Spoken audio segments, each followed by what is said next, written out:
കിരണിന്റെയും കല്യാണിയുടെയും വരാൻ പോകുന്ന ദിവസങ്ങളിൽ നല്ലൊരു കഥ കേട്ടാലോ? അതിനു മുമ്പ് ഒരു കാര്യം പറഞ്ഞോട്ടെ. ഏകദേശം കിരണിന്റെയും കല്യാണിന്റെയും കഥയൊക്കെ അവസാനിക്കാറായോട്ടോ. ഇനിയിപ്പോ അധിക ദിവസങ്ങളൊന്നും ഉണ്ടാകത്തില്ല. കഴിഞ്ഞ ദിവസം തന്നെ നമ്മൾ കണ്ടു, ഒടുവില് കിരണിനെ വേലുവിനെയും രതീഷിനെയും ഒക്കെ പിടിച്ച് പോലീസ് ലോക്കപ്പിൽ ഇട്ടേക്കുവാണ് CI. ഇനിയിപ്പോ സത്യങ്ങളൊക്കെ പുറത്തു വന്നാൽ മാത്രമേ, അല്ലെങ്കിൽ പുറത്തു പറഞ്ഞാൽ മാത്രമേ ഇനി കാര്യങ്ങൾക്കൊക്കെ ഒരു തീരുമാനം ഉണ്ടാവുള്ളൂ എന്നൊരു നിലപാടിലായിരുന്നു CI. എന്ത് ചെയ്യണമെന്ന് അറിയത്തുണ്ടായിരുന്നില്ല അവർക്ക് മൂവർക്കും. കിരണിനാണ് വിഷമം. കല്യാണി അവിടെ തനിച്ചാണല്ലോ. കാരണം കല്യാണിയുടെ അടുത്ത് ഈ സമയത്ത് താൻ വേണ്ടതാണ് ഹോസ്പിറ്റലില്. ആ ഒരു ടെൻഷൻ ഉണ്ടായിരുന്നുള്ളൂ. കല്യാണി റിക്കവറായി വീട്ടിലേക്ക് വന്നതിന് ശേഷം തന്നെ കൊണ്ടായാലും പ്രശ്നമില്ല എന്നൊരു ചിന്തയൊക്കെയായിരുന്നു. ആ സമയം കല്യാണി ഇടയ്ക്കിടയ്ക്ക് കിരണിനെ അന്വേഷിക്കുന്നുണ്ടായിരുന്നു. കാദംബരി ആണെങ്കിലോ മറുപടി പറഞ്ഞു മടുത്തു. ഇടയ്ക്ക് കാദംബരി കാണാൻ കയറി ചെല്ലു കഴിയുമ്പോഴത്തേനും കാദംബരിയോട് ചോദിക്കും, കാദംബരി ചേച്ചി എവിടെ? കിരണേട്ടനെ കണ്ടില്ലല്ലോന്ന്. കിരൺ ഓഫീസിലേക്ക് പോയതാ, അത്യാവശ്യത്തിന് പോയതാന്നൊക്കെ പറഞ്ഞുകൊണ്ട് അതൊക്കെ ഒന്ന് തടി തപ്പി നിൽക്കുവാണ് കാദംബരി. പക്ഷെ ഇതുവരെയായിട്ടും കിരണൊക്കെ വരാതിരുന്ന് കഴിഞ്ഞപ്പോഴത്തേനും ഭയങ്കര ടെൻഷനായി. അപ്പൊ കിരൺ പോകുന്നതിന് മുമ്പ് ഒരു കാര്യം പറഞ്ഞിട്ടുണ്ടായിരുന്നു, ഞാൻ വരാൻ വൈകിട്ടുണ്ടെങ്കിൽ, അല്ലെങ്കിൽ ചിലപ്പോൾ എനിക്ക് വരാൻ പറ്റിയില്ലെങ്കിൽ എങ്ങനെയെങ്കിലും കല്യാണി കാര്യങ്ങളൊക്കെ ഒന്ന് പറഞ്ഞ് മനസ്സിലാക്കണം. ഒരു കാരണവശാലും ഞാൻ പോലീസ് സ്റ്റേഷനിലേക്ക് പോയെന്നുള്ള കാര്യം അറിയാൻ പാടില്ല. അത് ഇപ്പൊ ഗുണത്തെക്കാളേറെ ദോഷം ചെയ്യുന്ന കാര്യമാണ്. കല്യാണി റിക്കവർ ആയിട്ട് വരുന്നല്ലേ ഉള്ളൂ. പിന്നീട് കിരണിനെ കാണാതെ വന്നു കഴിഞ്ഞപ്പോഴത്തേനും പ്രകാശിനും അന്വേഷിച്ചു. കിരൺ എവിടെ എങ്ങനെയാണെന്ന് അറിയത്തില്ല. അപ്പോഴാണ് കാർത്തിയെ പോയി പ്രകാശിനോട് കാര്യം പറയണേ. അപ്പൊ ഈ കാര്യങ്ങളൊന്നും പ്രകാശിന് അറിഞ്ഞിട്ടുണ്ടായിരുന്നില്ല. കിരൺ പോലീസ് സ്റ്റേഷനിലേക്ക് പോയതും രതീഷും വേലും കിരണൊക്കെ പോലീസ് സ്റ്റേഷനിലാന്നുള്ള കാര്യം. പിന്നീട് കാർത്തിക എന്നിട്ട് പ്രകാശിനോട് പറഞ്ഞു, അത് ഗംഗാപ്രസാദിന്റെ മരണവുമായിട്ട് ബന്ധപ്പെട്ട് ആ CI മാർട്ടിന് അവരെ അറസ്റ്റ് ചെയ്തിരിക്കുമെന്ന് പറഞ്ഞു. അത് കേട്ട പ്രകാശം ഞെട്ടിപ്പോയി. സത്യമാണോ മോളെ നീ പറയണെന്ന് ചോദിച്ചു. അതേ അച്ഛാ, എന്ത് ചെയ്യണമെന്ന് അറിയത്തില്ല.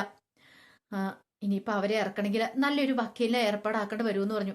പ്രകാശം പറഞ്ഞു, ദൈവമേ അതിന്റെ ആവശ്യമൊന്നും ഇല്ലായിരുന്നു. എന്റെ കല്യാണി മോള് അങ്ങനെ കിടക്കുന്ന സമയത്ത് തന്നെ കിരൺ മോനെ അവിടെ ആയല്ലോ, പോലീസ് സ്റ്റേഷനിലായല്ലോ. ഈ കാര്യം അറിയാതെ ഞാൻ ഈ കേസ് ഏറ്റെടുത്തേനെ, ഞാൻ പോവായിരുന്നു. എന്നെ കൊണ്ട് ആർക്കും ഒരു പ്രയോജനമൊന്നും ഇല്ലല്ലോ. കിരൺ മോന് പുറത്തുണ്ടായിരുന്നെങ്കിൽ കല്യാണി മോൾക്കൊരു ആശ്വാസം ആവാനും. അതൊക്കെ കേട്ടിഞ്ഞപ്പോ കാർത്തി പറഞ്ഞു, എന്ത് ചെയ്യാൻ പറ്റും വെച്ചാ നമുക്ക്. അപ്പോഴേക്കും പ്രകാശം പറഞ്ഞു, എങ്ങനെയാലും അവനെ പുറത്തിറക്കണം, എന്ത് വില കൊടുത്തിട്ടാണല്ലോ ശരിയെന്ന് പറഞ്ഞു. ആ സമയം കാർത്തി പറഞ്ഞു, അതൊക്കെ ചന്ദ്രസാൻ അങ്കിൾ എന്താണെങ്കിലും നോക്കും, അച്ഛൻ വിഷമിക്കൊന്നും വേണ്ട, കിരൺ ഒന്നും അങ്ങനെ ജയിലിലേക്കൊന്നും പോകേണ്ട വരത്തില്ല എന്ന് പറഞ്ഞു. അതിനു മുമ്പ് കാര്യങ്ങൾക്കൊക്കെ എന്തായാലും ഒരു തീരുമാനം ഉണ്ടാക്കുമെന്ന് പറഞ്ഞു. പ്രകാശിന് ഭയങ്കര ടെൻഷനായിരുന്നു. എന്താ ഏതെങ്ങനെയൊന്നും അറിയത്തില്ല. ഇനിയിപ്പോ ജയിലിലേക്കാണ് കിരൺ പോകേണ്ട വന്നിട്ടുണ്ടെങ്കിലോ. ഒടുവില് ഈ കാര്യങ്ങളൊക്കെ അറിഞ്ഞു കഴിഞ്ഞപ്പോഴത്തേനും ചന്ദ്രസേൻ നവീനെ കാണാൻ പോകുന്നുണ്ട്. നവീൻ വക്കീലിന്റെ. നവീൻ പ്രഗത്ഭനാണല്ലോ. അനന്തപുരിക്കാരുടെ എല്ലാ കേസുകളും കാര്യങ്ങളൊക്കെ കൈകാര്യം ചെയ്യുന്ന അവനാണ്. മൂർത്തി മുത്തച്ഛനെയൊക്കെ ജയിലിലേക്ക് വിടാതെ അവിടെ നിന്നൊക്കെ രക്ഷിച്ചു കൊണ്ടുവന്നത് നവീനാണ്. പിന്നീട് നവീനോട് ചന്ദ്രസേനൻ ചെന്ന് കാര്യങ്ങളൊക്കെ പറയുന്നുണ്ട്. എല്ലാം കേട്ടിഞ്ഞപ്പോഴത്തേനും നവീൻ പറഞ്ഞു, പക്ഷെ കിരണയ്ക്കൊരു മണ്ടത്തരം കാണിച്ചു പോയി. ആദ്യമേ തന്നെ കിരണൊക്കെ ചെയ്യേണ്ട ഒരു കാര്യം ഉണ്ടായിരുന്നു. ഇങ്ങനൊരു സംഭവം ഉണ്ടായി കഴിഞ്ഞപ്പോൾ അത് പോലീസിൽ അറിയിക്കുമായിരുന്നെങ്കിൽ അവർക്ക് രക്ഷപ്പെടായിരുന്നു പറഞ്ഞു. ചന്ദ്രസേനൻ പറഞ്ഞു, ഇങ്ങനെയൊന്നും പ്രതീക്ഷയില്ല, പെട്ടെന്ന് അവർ ആ വെപ്രാളത്തിൽ അങ്ങനെ ചെയ്തതാന്ന് പറഞ്ഞു. നവീൻ പറഞ്ഞു, ഞാൻ നോക്കിക്കോളാം, ധൈര്യമായിട്ടിരിക്കാൻ പറഞ്ഞു. അങ്ങനെ ചന്ദ്രസേനെ ആശ്വസിപ്പിച്ചു. പിന്നീട് നവീന് ജാമ്യത്തിന്റെ കാര്യത്തിന് വേണ്ടിയിട്ട് പോലീസ് സ്റ്റേഷനിലേക്ക് ചെല്ലുവാണ്. അങ്ങനെ ചെന്ന് കഴിഞ്ഞപ്പം CI എവിടെ ഉണ്ടായിരുന്നു. CIനെ കണ്ട് കാര്യങ്ങൾ പറയണം. അവരെ ജാമ്യത്തിന് എടുത്തുകൊണ്ട് പോകാൻ വന്നാന്ന്. അത് കേട്ടുകഴിഞ്ഞപ്പോൾ CI പറഞ്ഞു, അതെ, അറസ്റ്റ് രേഖപ്പെടുത്തി ഇനി ഇവരെ കോടതിയിൽ ഹാജരാക്കും. അവിടെ വന്ന് വക്കീൽ എന്താന്ന് വെച്ചാൽ പറഞ്ഞു, എന്നിട്ട് അവരെ ഇറക്കിക്കൊണ്ട് പോയിക്കോളാൻ പറഞ്ഞു. എനിക്ക് എന്താണേലും ഇവരെ ഇപ്പൊ വിടാൻ പറ്റത്തില്ല, ജാമ്യത്തിൽ വിടാൻ പറ്റില്ല എന്ന് പറഞ്ഞു.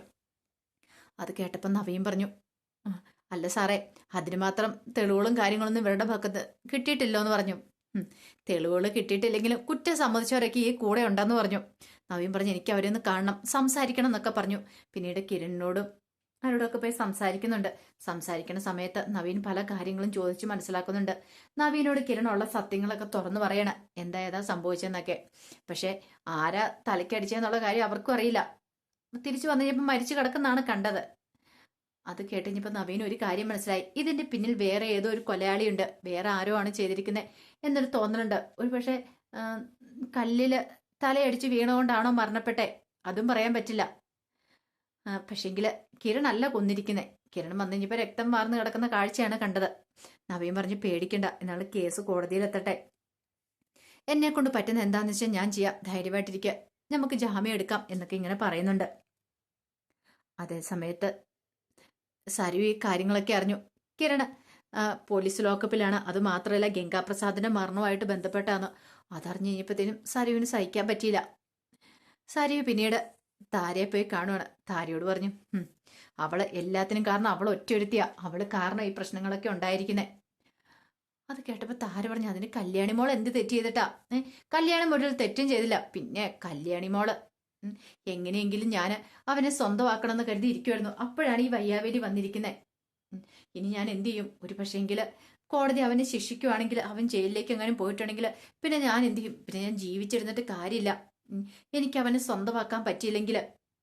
അത് കേട്ടപ്പോ താര പറഞ്ഞു, അങ്ങനെയൊന്നും പറയരുത് മോളെ.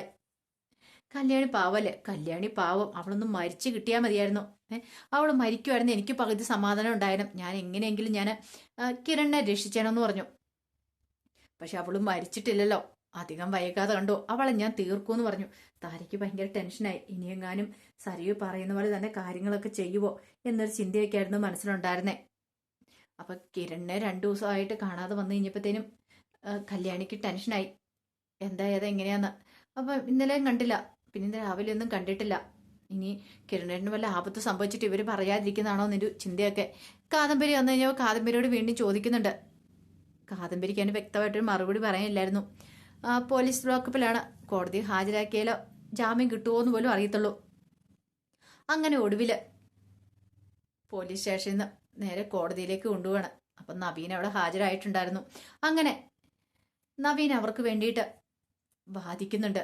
നവീൻ വാദിച്ചു കഴിഞ്ഞിട്ടത്തേനും ആ കോടതിയിൽ നിന്ന് 14 ദിവസത്തേന് അവരെ റിമാൻഡ് ചെയ്യുവാണ്. അവരെ 3 പേരും 1ഉം 2ഉം 3ഉം പ്രതികളാണെന്നും പറഞ്ഞുകൊണ്ടാണ് പോലീസുകാർ വാദിച്ചിരിക്കുന്നത്. അങ്ങനെ അവരെ റിമാൻഡ് ചെയ്തു. റിമാൻഡ് ചെയ്യുന്ന അറിഞ്ഞു കഴിഞ്ഞപ്പോഴത്തേനും പ്രകാശനും ചന്ദ്രസേനോട്ട് സഹിച്ചില്ല. അവർക്കൊക്കെ വല്ലാത്ത ധർമ്മസങ്കടമായിപ്പോയി. എന്ത് ചെയ്യാൻ പറ്റും?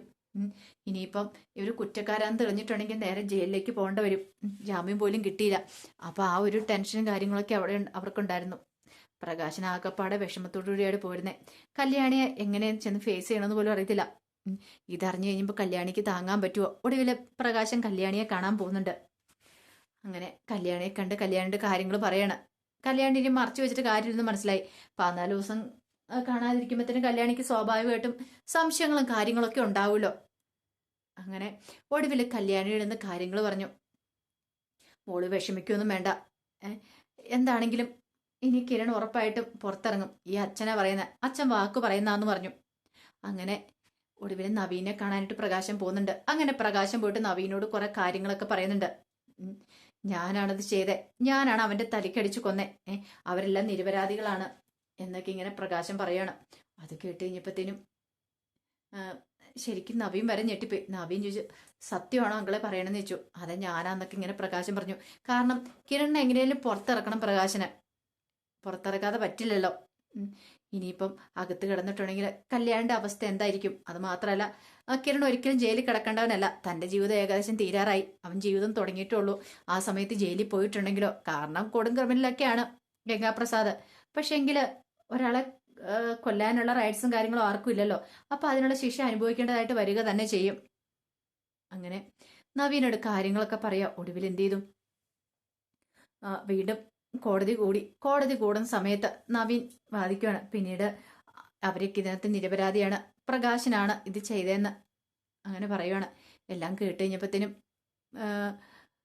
പ്രകാശനെ കോടതി പിന്നെ ചോദ്യം ചെയ്യുവാണ്. അങ്ങനെ പ്രകാശൻ തനിക്ക് അറിയാവുന്ന കാര്യങ്ങളൊക്കെ പറയണം. ഞാനാണ് അവനെ തലക്കടിച്ച് കൊന്നതിന് ശേഷം അവനെ കൊണ്ടുപോയി ഞാൻ കുഴിച്ചിട്ടെന്നൊക്കെ പറഞ്ഞു. അങ്ങനെ ഒടുവിൽ അതെല്ലാം പറഞ്ഞു കഴിഞ്ഞപ്പത്തിന് കോടതി പ്രകാശനെ അറസ്റ്റ് ചെയ്യുക. അങ്ങനെ പ്രകാശന് കല്യാണിക്ക് വേണ്ടിയിട്ട് ജയിലിലേക്കൊക്കെ പോകുന്നുണ്ട്. അപ്പൊ എന്താണെങ്കിലും ഇനി അധികം വൈകാതെ തന്നെ നമ്മൾ അറിയും ഇതിനകത്ത് യഥാർത്ഥ കുറ്റവാളി ആരാന്ന്. അങ്ങനെ കുറ്റവാളി ആരാന്ന് അറിഞ്ഞിട്ടുണ്ടെങ്കിൽ ഉറപ്പായിട്ടും പ്രകാശനെ പുറത്തു വരാനായിട്ട് സാധിക്കും.